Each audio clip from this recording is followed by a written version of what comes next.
इसलिए देखिए, मैं ये सवाल पूछ ही रहा था, एक बड़ी खबर आ गई है। एक सेकंड प्रोफेसर सौरभ मालवीय, रोकूंगा। ये भारत सरकार की तरफ से एक बयान आ गया है और बयान कहता है, India is deeply concerned at the recent developments in Iran and the Gulf region, की भारत चिंतित है जो कुछ हो रहा है मिडिल ईस्ट में। We urge all sides to exercise restraint, avoid escalation and prioritise the safety of civilians. हम दोनों पक्षों से कहेंगे, सभी पक्षों से बल्कि वो कह रहे हैं कि आप संयम बरतें, धैर्य बरतें, बढ़ाएं ना तनाव को और नागरिकों की सुरक्षा को प्राथमिकता दें। तो सरकार की तरफ से एक बयान आता दिख रहा है। आप सरल पटेल कह रहे थे कि सरकार बयान नहीं दे रही है, सरकार की तरफ से बयान आ गया है। दोनों तरफ सरकार कह रही है कि नहीं भैया, थोड़ा सा संयम, थोड़ा धैर्य बरतो और नागरिकों की सुरक्षा को प्राथमिकता दो। इससे ज्यादा संभला हुआ बैलेंस्ड व्यू क्या हो सकता है, बताइए जरा।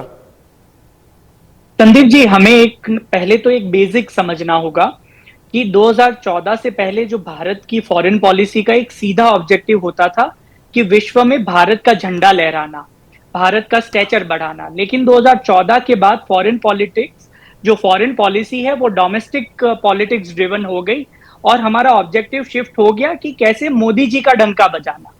इसी के चलते हमारी एक स्ट्रेटेजिक ऑटोनॉमी कंस्ट्रेंट हो गई। आपको याद होगा कि भारत दुनिया का एक ऐसा लौता देश था। नहीं, आप ये पूरा स्टेटमेंट आपके पास भी आ गया होगा ट्विटर पर। सरल, आप ट्विटर पर काफी एक्टिव रहते हैं। सरकार कह रही है dialogue and diplomacy should be pursued to de-escalate tensions and address underlying issues. Dialogue यानी कि संवाद और डिप्लोमेसी यानी कि कूटनीति का सहारा लेकर तनाव को कम किया जाए। Sovereignty and territorial integrity of all states must be respected.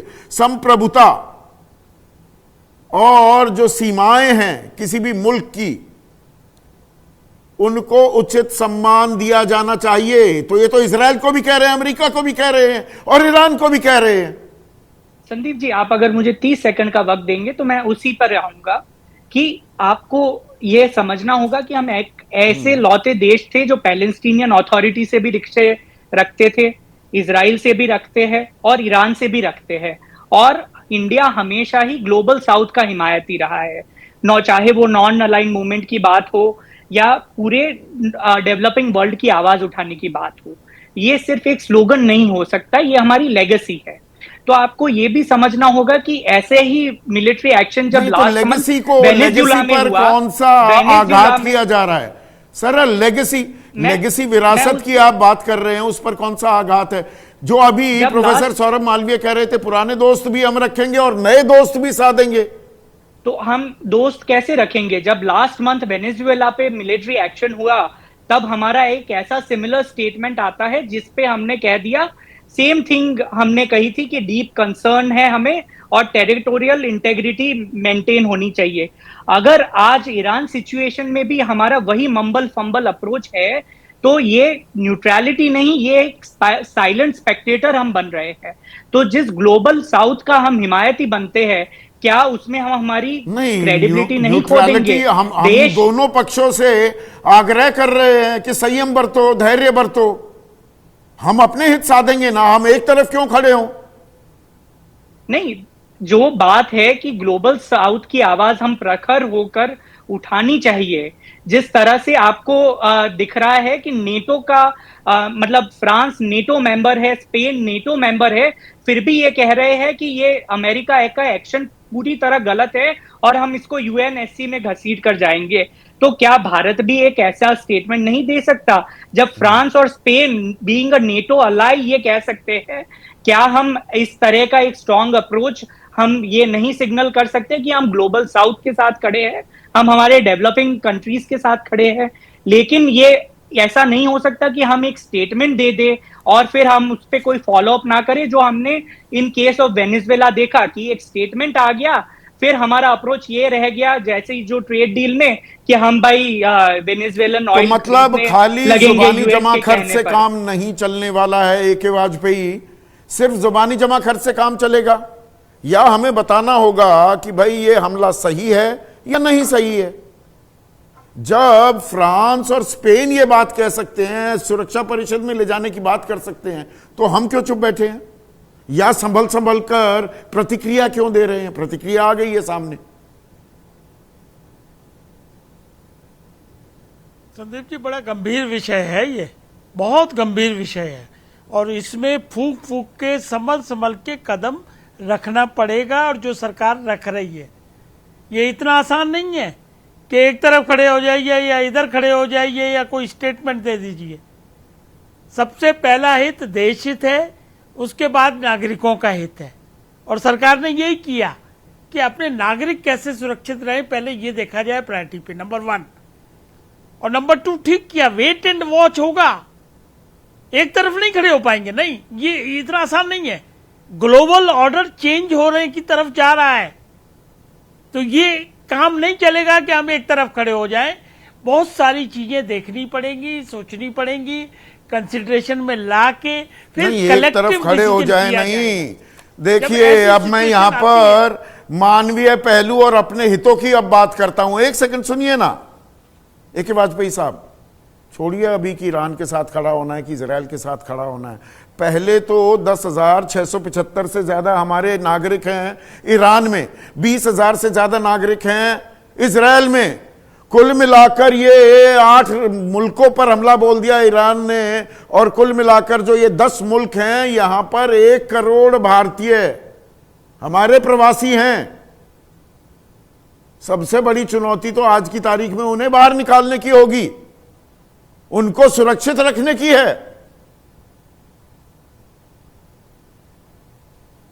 गंभीर चुनौती है, गंभीर चुनौती है संदीप जी। लेकिन आप जरा पीछे देख लें कि जब जब इस तरह की सिचुएशन आई है तो इस सरकार ने बड़े सावधानी पूर्वक अपने नागरिकों को, अपने छात्रों को रेस्क्यू भी किया है। यह भी हमारा रिकॉर्ड है।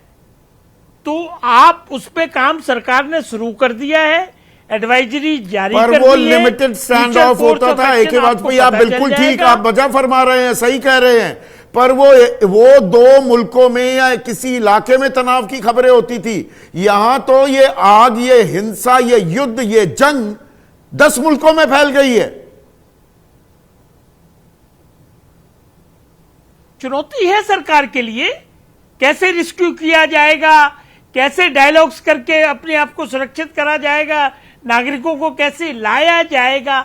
ये सरकार कंपिटेंट है पूरी तरीके से और समर्पित है। अपने नागरिकों के इंटरेस्ट को कैसे प्रोटेक्ट करना है, ये सरकार पूरी तरीके से कर देगी। मेरा बड़ा सही मानना है कि आप थोड़ा विश्वास रखें, धैर्य रखें और सरकार के साथ खड़े रहें। और यही अपील विपक्षी पार्टियों से है। नहीं, अगर ये दोनों ही तरफ, दोनों ही खेमे हमारे दोस्त हैं, तो क्या आपको इस बात में थोड़ा ताज्जुब नहीं होता? हमारे को जानकारी नहीं मिली। अगर ऐसी सैन्य तैयारी हो रही थी तो दोस्ती का तकाजा यह है कि भाई हमें बता दें, हम अपने लोगों को निकाल लें वहां से। नहीं, ये दोस्ती वाला वर्ड यूज ना करें। ये सिचुएशन जो इस तरह की कंट्री बिटवीन कंट्रीज पूरे वर्ल्ड में चल रहा है, तो इस वक्त दोस्ती नहीं है, नेशनल इंटरेस्ट फर्स्ट है। दोस्ती वाला मामला नहीं है। ये सिचुएशन के हिसाब से डिसीजन लिए जाएंगे। इस दोस्ती वाला ये भी आज आपने, आप बिल्कुल आज आप बिल्कुल you are hitting the nail on the head. यहां दोस्ती वोस्ती नहीं है।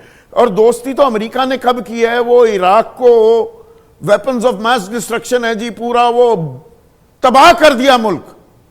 सद्दाम हुसैन को मार डाला, आईसिस ने आकर कब्जा कर लिया। ये अमेरिका लगातार करता जा रहा है, उसका पुराना इतिहास है। जब से वो अस्तित्व में आया 400 ऐसे सैन्य अभियानों को अंजाम दे चुका है। 1950 से 2019 200 थे और 1990 के बाद 100 ऐसे मिलिट्री कार्यक्रम को अंजाम दे चुका है। तो क्या हमें ये ट्रंप की जो दादागिरी है इसको बर्दाश्त करते रहें, या हम उसे बताएं भाई डियर फ्रेंड हो, थोड़ा सा संभल कर चलो? देखो संदीप जी, इसमें एक और गंभीर विषय इन्वॉल्व हो गया है कि इस वक्त पूरे वर्ल्ड ऑर्डर में मीडिएशन करने के लिए कोई तैयार नहीं है। यह जो सिस्टम यूएन सिक्योरिटी काउंसिल का बना हुआ था, वो एक तरीके से इनफेक्टिव हो चुका है। ये भी तो एक समस्या है ना। आज की एक ही दादागिरी है, तो मतलब कल को भी दादागिरी, इसीलिए मैंने ये शब्द सी इस्तेमाल किया करेगा, ना। मीडिएशन ट्रंप दादागिरी चलाएगा, खुला खेल फर्रुखाबादी होगा और हम बिल्कुल चुप ठीक बैठ है। जाएंगे। तो मतलब ट्रंप की बात मानने पर मजबूर हो रहे हैं क्या? सवाल वहां आ जाता है ना AK वाजपेयी। नहीं नहीं नहीं, वो हमारा देश सक्षम है 140 करोड़ की जनता से और पूरी तरीके से हर सेक्टर में डेवलप हो चुका है। वो नहीं है इशू। इशू ये है कि अगर इस तरह की सिचुएशन तो हम सक्षम हैं, हम जवाब दे सकते हैं और अपने हितों की रक्षा भी कर सकते हैं। एक सेकेंड,